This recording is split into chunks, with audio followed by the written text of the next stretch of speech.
I know, the rumor is shocking, but it's also true. I've had it up to here with setting goals.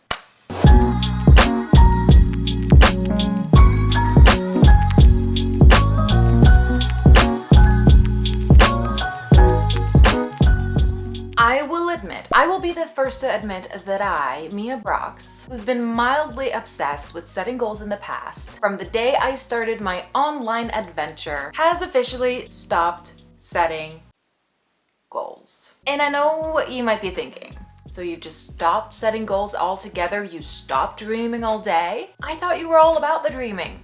She dreams all day. Dreaming, setting goals, moving your butt closer to that dream life day by day, night by night. Don't get me wrong, I still dream all day. I still have a vision and a direction of where I want my life to go and what I want it to feel like. But I have stopped setting very specific goals. I don't know why I'm moving my hands so much, but apparently this makes the video more engaging. If you've been around this space, the She Dreams All Day, the Mia Brox space of the internet for a while, you'll probably know how in love I have been with the concept of goal setting. I mean, I even created an entire course and an ebook all about goal setting. Goal setting. I've already said it so many times in this video, so I'm really hoping that YouTube is going to push this out to the people who want to learn about my new way of setting goals, which is not really setting goals. Goal setting. We've all heard of it. We've all made several attempts at it. We've all probably achieved one and missed another. SMART goals, visualizing goals, manifesting goals. There are lots of ways in which you can go about setting goals for both your life and your business. I, for one, have been obsessed with learning from the personal development gurus, the marketing experts, the influencers, the entrepreneurs, and from people I generally look up to and admire because they had amazing results. So their goal setting method, well, it must be working. And so I need to set my goals in the exact same way, or so I thought. What I have found during this obsession with goal setting and observing other people's go-to signature method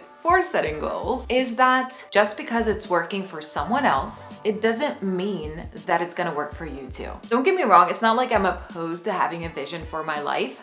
Far from it. I've just had it with setting very specific goals, monthly goals. I needed a way for goal setting, manifesting, daydreaming, whatever you want to call it, to feel doable, to feel fun again, to feel exciting, inspiring, motivating. And not like I'm on this constant hamster wheel of setting goals, achieving them, missing them, and then setting bigger and bolder goals. Bolder? More bold? I don't know. On this quest for the perfect, and I'm using quotation marks right now, goal setting method. And by the way, nothing is perfect. And if something's perfect, then it's boring. Just a little side note. My own vision for my life became slightly blurry and it kind of started to fade away because I was so obsessed with setting goals the right way, or setting the right goals in the first place. Can you relate? Let me know in the comments if you can. I love when we relate to one another. Let me know if this is at all relatable to you and I'm not just weird and alone and thinking this way. There's actual birds. Can you hear the birds? Setting goals feels very fixed. It feels like there's only one way to achieve the outcome you've intended for. And I don't like that. Like, that is not the vibe. When I set goals, when I set very specific goals on a monthly basis and I don't achieve them, I feel very bummed. Whenever I set very specific goals and I do achieve them, I find myself instantly wanting to set bigger, bolder goals. And I forget to celebrate the milestones that I just hit. And the result, I feel bummed again, even though I achieved my very specific goal. And I don't want to feel bummed. So what is this really about? Mia, what are you up to? What are you doing instead? Give us the deets. This is about not focusing so much on how the journey towards your dream vision is going to unfold and what it should look like. When we get so freaking uber specific about how we want to bring something into our lives, we can get very caught up in the details, especially if something doesn't go as planned, or if you get the results you want, but it didn't happen in the way you thought it would. Life is unpredictable, and because of that, it is beautiful. It is beautiful. You could potentially get everything you have ever wanted, but it may come about differently than you intended it for. Fall in love with the journey. Oh man. Cheesy, but it is cheesy for a reason, because it's true. I think that the best thing that we can do to release the pressure from traditional hardcore goal setting is to set intentions, simple intentions. And then of course, taking aligned action. Setting intentions instead of goals allows for more present living. You know, like that guy, Eckhart Tolle. He talks about it all the time, living in the now. It really does become easier when you're not constantly fixated on the future and how you're going to achieve XYZ. And then there's the added bonus of not feeling completely heartbroken when you don't achieve your goals.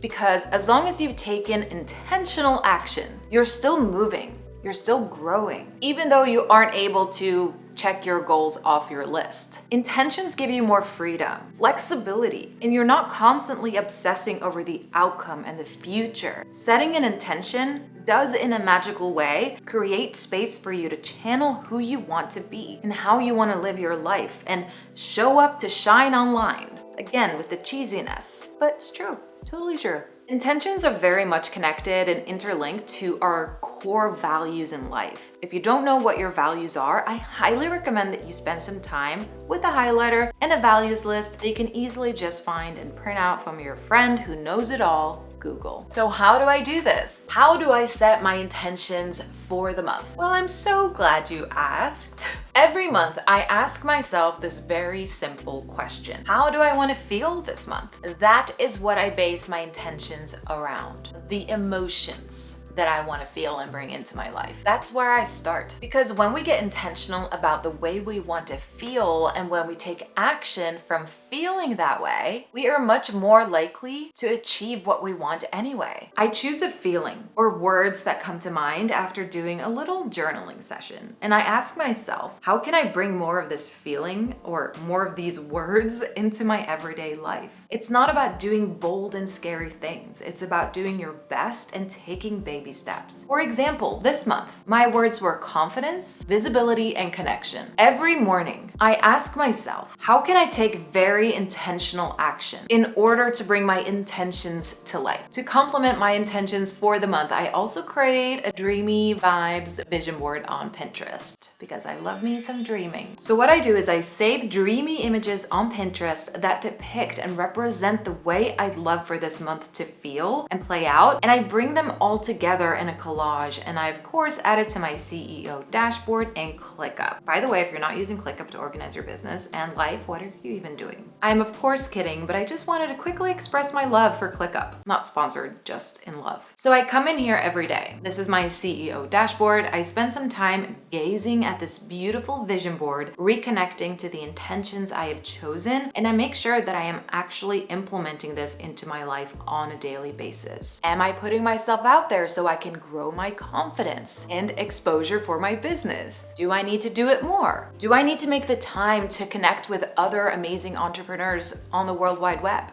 Probably yes. I make sure that my weekly and daily actions are aligned with the intentions I have set. You could also do this daily. You know, every time you wake up, set an intention for that day. I intend for today to be totes amazing, and I am jumping out of my comfort zone with a smile on my face, and if things don't go as planned, I'll still keep going. That's just an example. You can totally use that if you want. This is, by the way, this is not about letting everything up to chance and trusting that the universe is going to bring you your goals on your front doorstep. This is not what this is about. To complement your intentions, you also, of course, have to take the action. I've also stopped setting goals in which I cannot control. For instance, YouTube subscribers, Instagram followers. If I were to constantly go into my YouTube studio and stare at the subscriber count, refresh the page, I'm going to die. Not really die, that's a bit dramatic, but I mean, it's like staring at a kettle. The water is just never going to boil if you keep staring at it. It's a bit of a bad analogy, I guess, but now all I can think of is that scene in Friends where Phoebe's like, Chandler, you gotta stop staring at the door. It's like a watched pot. You know, if you keep looking at it, then the door is never gonna boil. Anyway, fixating on your goals, especially the ones that are out of your control, it really does take a toll on your mindset. I think as introverts, the best we can do for our mindsets and our energy is to decide on purpose how we want to feel in the next 30 days. And then of course, take the action needed to spark that emotion. So I invite you to join me in setting beautiful intentions for your life and set the whole goal setting thing on the shelf up there. I don't know if you can see the shelf. Can you see the shelf in the frame? No, you cannot. What it all comes down to is dreaming up the vision for your life and bringing it into your reality in a way that feels good, that feels doable, that feels fun and exciting to you, and not in a way that drains you or puts any kind of pressure on you or bums you out. No more bumming us out. Okay, rant over. This is where I casually drop the mic. Oh, that's stupid. Anyway, I'm very thankful that you made your way to the end of this video. Do not forget, under any circumstance, to join our free Cozy Vibes community on Vibely. I'll leave a link below so that you can connect with like-minded dreamers and introverts and really feel that introvert love. This is me signing off, your friend from afar. Love you, bye. Thank you for coming to my... What I'm doing today. We're getting coffee. Cozy vibes, cozy vibes. Stop texting. Sister's texting me.